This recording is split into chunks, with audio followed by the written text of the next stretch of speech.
మీరు ఇప్పటి వరకు రాసిన సాంగ్స్ అంటే 5 టైమ్స్ బెస్ట్ లిరిసిస్ట్ అవార్డ్ కూడా తీసుకున్నారు. ఎన్నో అవార్డ్స్ తీసుకున్నారు.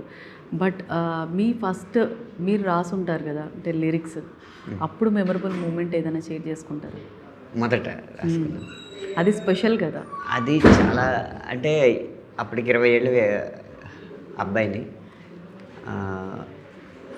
మామూలుగానే పరిపాటి ఏంటంటే సంగీతమైన చైల్డ్ ప్రాడజీ అనేది ఉండొచ్చు, కానీ సాహిత్యం విషయంలో మాత్రం కనీసం 35 ఏళ్ళు జీవితం చూస్తేనే కానీ రాకూడదు అని కిరవాణి గారు ఒక చోట చెప్పారంట.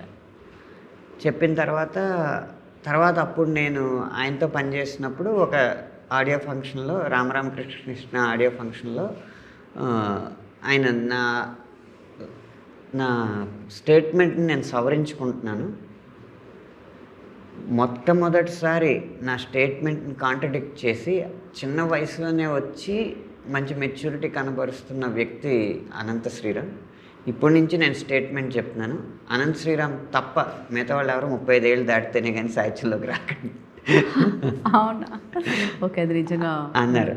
అంటే ఎవరు 20 ఏళ్ల వయసులో అప్పటి పరిస్థితులకి ఒక రచయిత అవుతారు అని ఎవరు అనుకోని సందర్భం. అందుకని నా జీవితం అంతా కూడా ట్రయల్ అండ్ ఎర్రర్లోనే గడిచిపోయింది.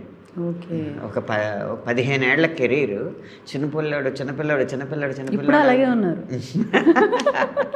లేదండి, అందుకని ఇవన్నీ ఉన్నాయి. గోదావరిలో కదా మామూలుగా ఉండవు ఈ పంచులు. ఓకే, మెరుస్తాంలేండి, అది వేరే విషయం. కానీ